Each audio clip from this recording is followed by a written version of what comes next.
living in darkness, look for the light, cause the fire is burning and they're helping you fight.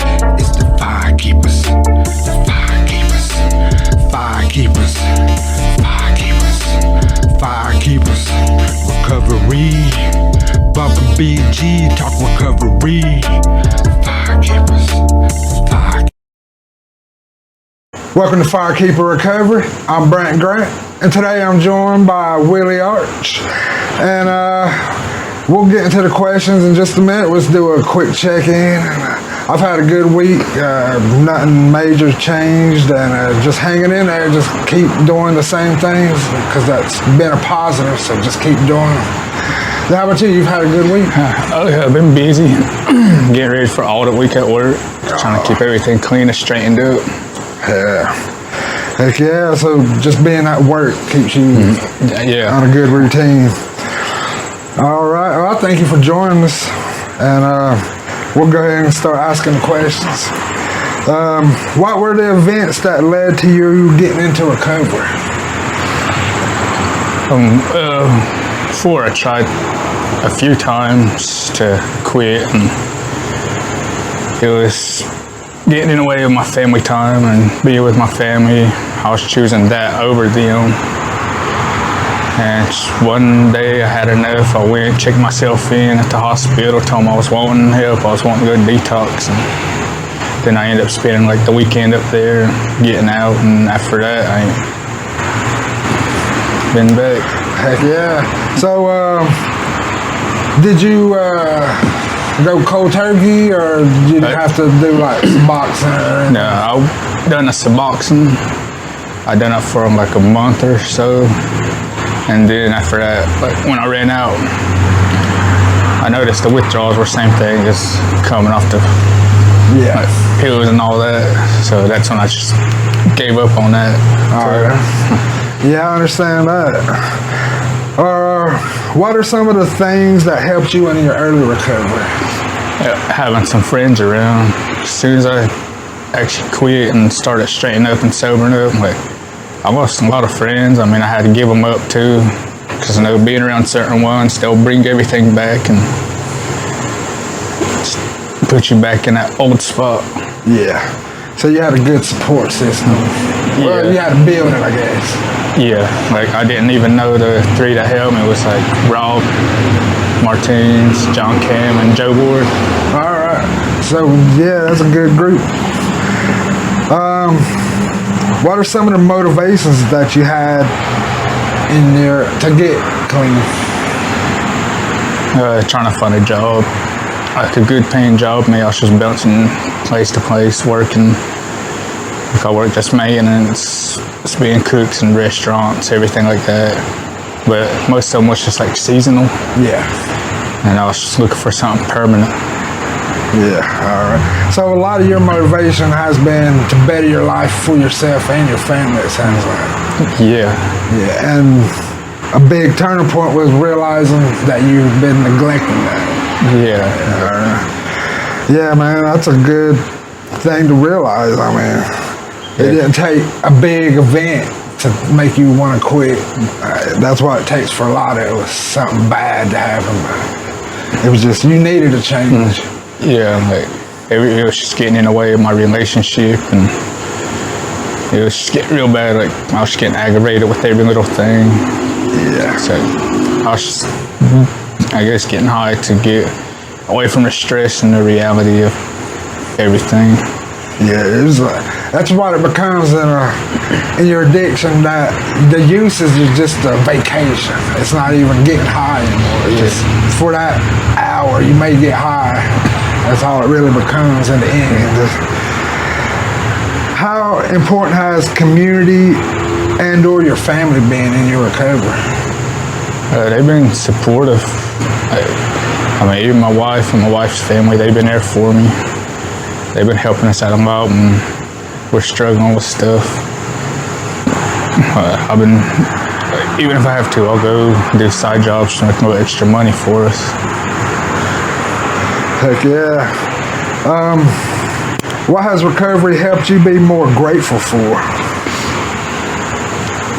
So, actually, like still being alive and actually pushing forward and proving others wrong, that I was able to straighten up and get clean, doing better for myself and everything else. Heck yeah, I like that. What events or programs that would help you in your recovery, or others too, that you think Cherokee or the surrounding communities is missing or needed?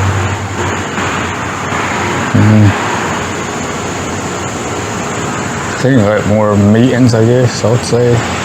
So when I did go to the NA meetings, I mean, that was only on certain times, during the evening times.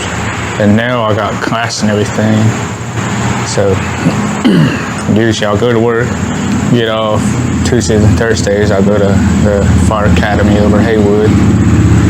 And the other days, Monday and Wednesday, my two little boys and my daughter, they got football practice and cheerleading practice. So it's sort of a busy schedule. Yeah.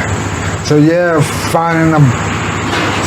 Yeah, because meetings are only, I know there's only 4 in Cherokee now. And a lot of them are Monday, Tuesday, and Thursday. So yeah, just finding like maybe weekend meetings or more, maybe virtual meeting could work. Yeah, that's what I like to hear, is just how other people are affected and just how we can improve the recovery community. Because some of my ideas that I had were just more events like they used to have on the weekends and stuff. Like just a place where you can go with your family for a couple hours while your kids out, and then go home, and the evening's not as bad because they got wore out all day or something. You know? Do you have any coping skills that you want to share?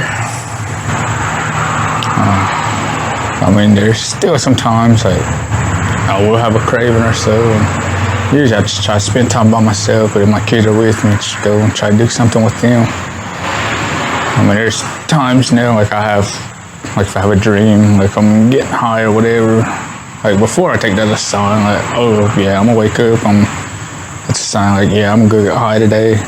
But now I have a dream, those things, like I'll wake up sweating, be scared and everything. That's one time I had a dream like that before I went to work. I was scared, like I was gonna have to take a drug test and all of that. Yeah, man. But at least you can deal with it now. You know that it's just an echo of what was. It's not really what's going to be now. It's just a warning. That's the way I take them dreams. Using dreams as a warning of what could be, and we can make it happen if we want to, or we cannot make it happen. Yeah, just recognizing them. That's a big step. Those dreams scare me though sometimes. Because everything seems real. You wake up feeling it. Yeah. And you think you already used it. I mean, there's sometimes I wake up in the middle of the night if I had a dream like that, and I'll stay awake the rest of the night and go to work right after. Yeah. So there's still some things that you need to strengthen, it sounds like. But it's also, you have a grasp on it, so that's good too. So just be patient with yourself. They'll wane as time goes on. And that's something now, just like 5 years into mine. I came off Suboxone in December. I was on it for almost 5 years and tapered off. Like, this has been the best sleep I have gotten. Like, I really don't have dreams that I remember anymore.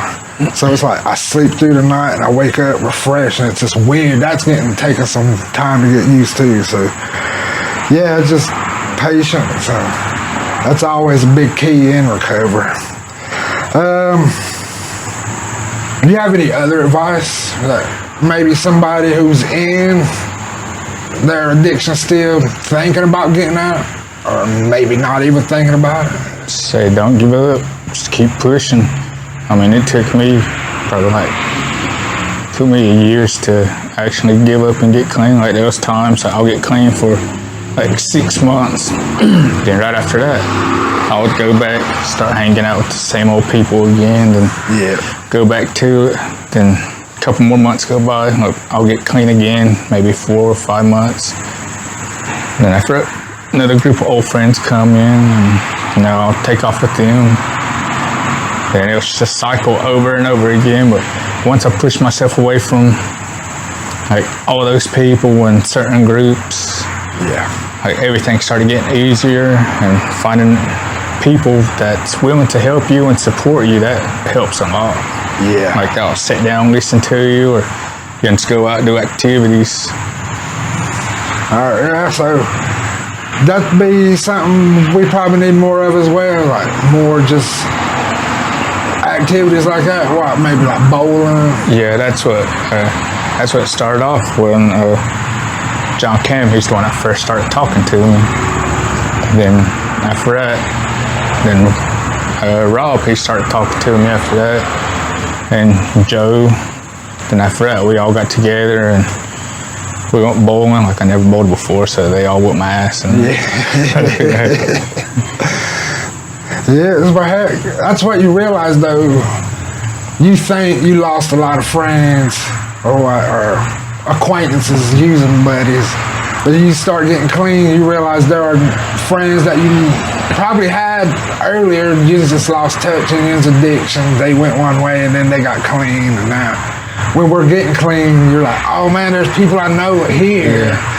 So yeah, that's why I'm glad you're here. Maybe there's people that are thinking about getting clean, they'll know you, and they'll be like, oh, Willie's getting clean, he's clean, look how good he's doing, and they'll be like, all right, so now they won't be as scared to try it because they'll have people there with them. I'm over 2.5 years clean. Heck yeah, man. That's something to be proud of, man. I mean, like most people, they see like, oh yeah, it's 2.5 years, that ain't long, but when you're going through it, yeah, it seems like forever. Yeah. I mean, that's one way I keep looking at it too. Like, I don't want to go back and relapse. And look how far I've came. Yeah. Like, I don't want to go back and be like, I failed on this and like I got to start all over.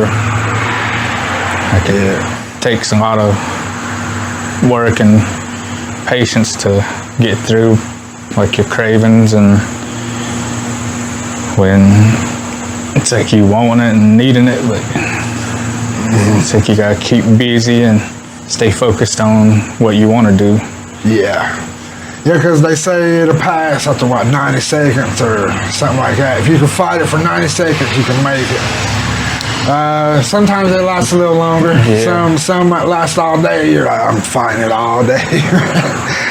Yeah, man. Yeah, mine would come and go. For the first 3 months was the hardest for me.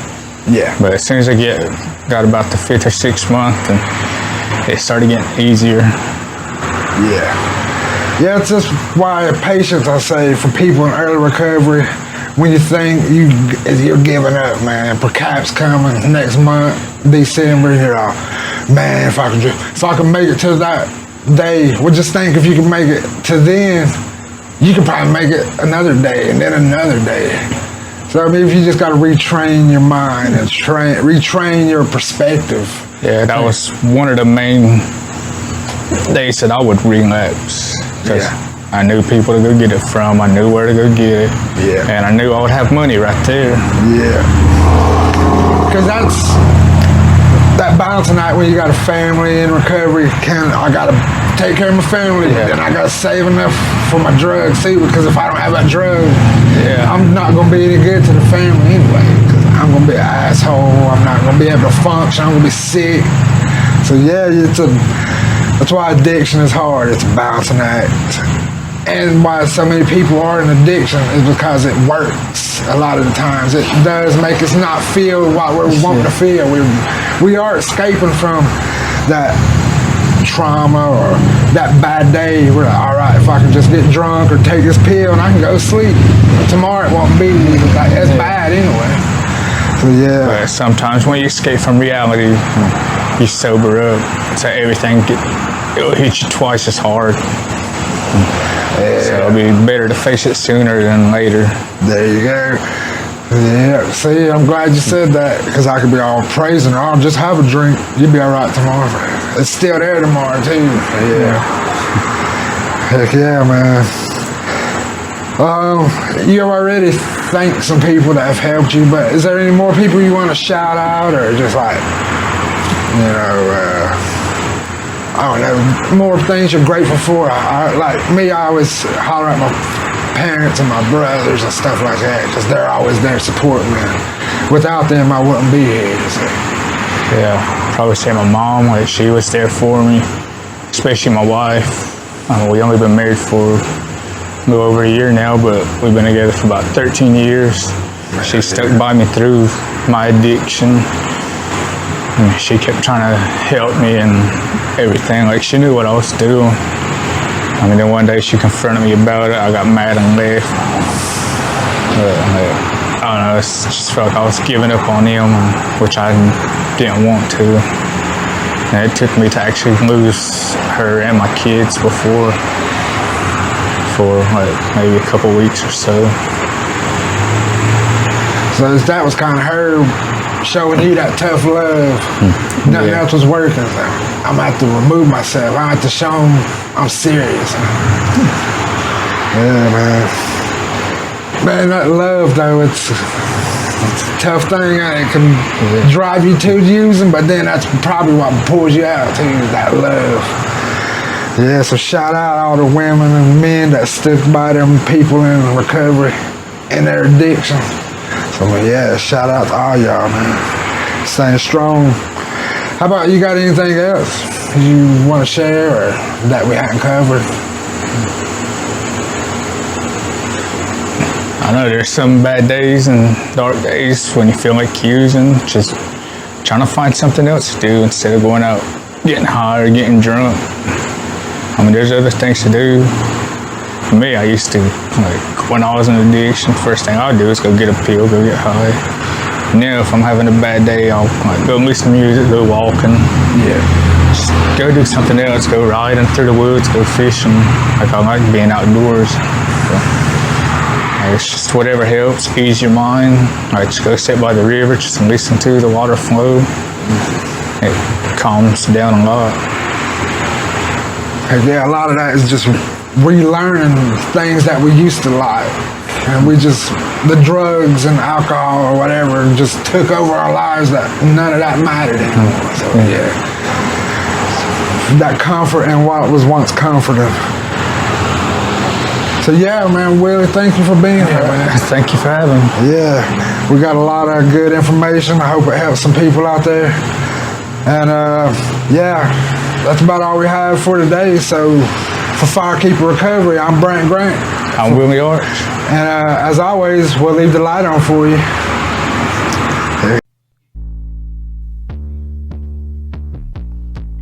Eastern Bay, Cherokee, Firekeeper Recovery. We the firekeepers, the firekeepers, the firekeepers, the firekeepers. Yeah, coming to you live from the mountains of smoke. Firekeeper Recovery, bringing you hope.